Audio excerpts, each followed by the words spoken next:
Hey guys, Joe with Fair Chase. Doing a quick bag dump today to kind of show what goes into building a pack. This isn't specific for any type of hunt, really just any Western mountain style hunt. So some differences and some nuances if I'm bear hunting or if I'm in Alaska or if I'm elk hunting, but this is kind of the nuts and bolts of it. So this is a Kifaru Gnargali on a duplex frame. We're trying some new stuff this year, but this is kind of my tried and true for a long time. Obviously, it shows some wear and tear and some fade because she's seen some stuff, but guide lid on the top, two pockets in the front. Basically these three things are going to be what I'm in and out of all the time. So if I have snacks, battery chargers, diaphragm calls, extras go up in the top here. I might have my stove up there if I know I'm cooking soon, kind of thing. So these are just the three compartments that I'm constantly in and out of without going into the main component of the bag. So opening up the lid obviously gets you into the main component. Outside here we have trekking poles. These are important, I think, for any mountain hunt that you're going to do, whether you're in steep country or not. If you're in there a long ways and you end up putting a couple 100 pounds on your back or however much weight, it's significantly easier walking out and safer without rolling an ankle if you have four-wheel drive, which is essentially trekking poles. The other thing that I really like to use those for is if I'm using a tarp shelter, I can use those to either prop it up or tie out. And then in the case of needing to take a seated or kind of kneeling shot, I'll actually take these, cross the loops, and kind of a pseudo bipod. So rather than hauling something around the mountains, it's kind of a good backup plan as opposed to being prone on your bipod. So trekking poles kind of go without saying what those are for, but a couple of nuancy things that you can kind of do with them outside of the norm. On the top, just the way I have this built right now is my clothes. And a lot of times if I'm going in somewhere elk hunting or bear hunting, I'm not walking around with this whole thing the whole time. I'm getting to a spot, kind of caching some stuff somewhere or setting up my tent or a base camp and getting rid of some layers that are redundant. So like this would be socks and underwear. And base layers might get mixed into that too. I'm not going to carry extra socks with me throughout the course of a day hunt. If I'm going in 8 miles, dropping stuff off, coming back to that night, swapping out my grungy stuff and putting some fresh stuff on. This is rain gear, pants and jacket. Depending on the forecast, depending on where I'm hunting, depending on what I'm hunting, I might take that with. I might also just cache that behind, or I might not take rain pants at all. If I'm elk hunting and the forecast looks decent and I'm in a drier area, I'm probably not taking rain pants. Spring bear, I probably am. Anything in Alaska, I definitely am. Also, if I'm hunting in Alaska, this is something that stays in the pack and never gets cached because it rains every freaking day. And then this is just like puffy, a heavier 250 weight merino hoodies in there. That's pretty much it for clothing. I know that doesn't seem like very much, but I'm wearing in a set of pants. I don't take an extra pair of pants anymore for most hunts, just a swapping of base layers and underwear.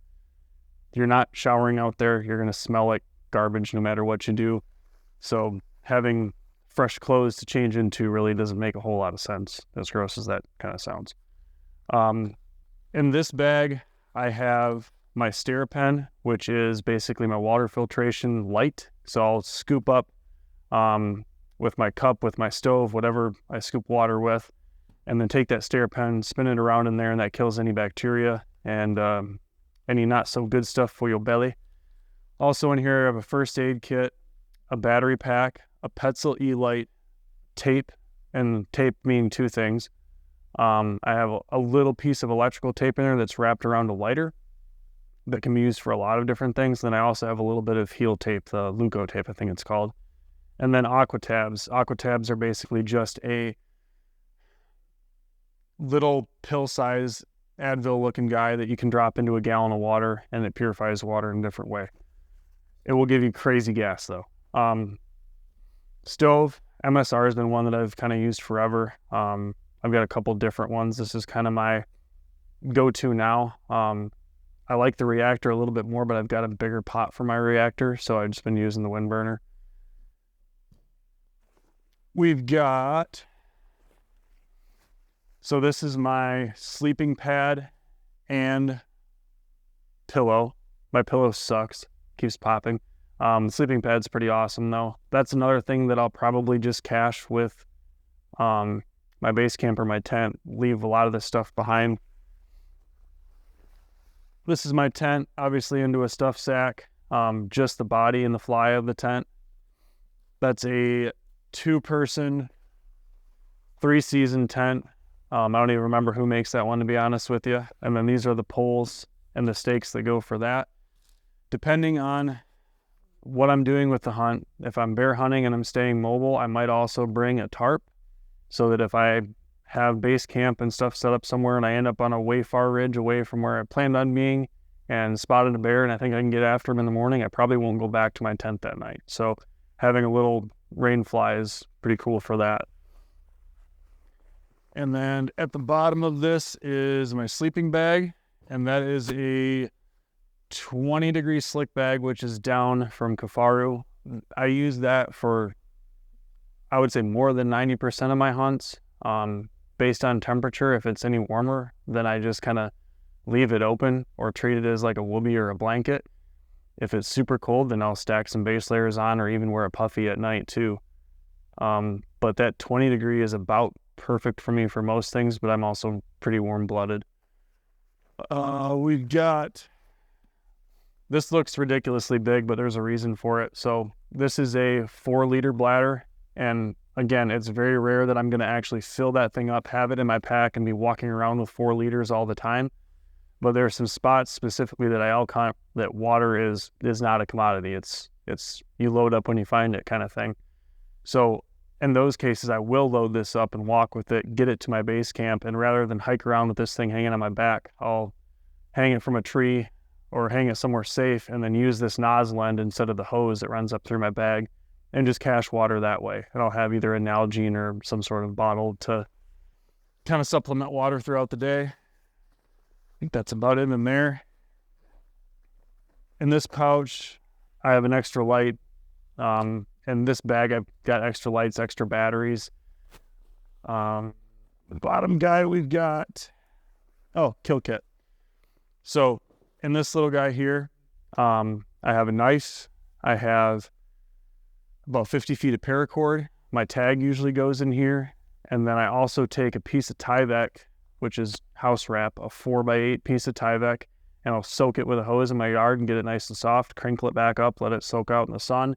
And that kind of wads up into a teeny little ball that I'll open up, and you can use it for a lot of different things. You can use it for a floor if you are spiking out with a tarp, or you can also use it once you have an animal down and you're quartering this thing. And if you're by yourself, it's kind of hard to keep everything clean. So rather than just set it on the ground or set it on a space blanket that's kind of sticky, I'll take that Tyvek, lay it out, put all my meat on that.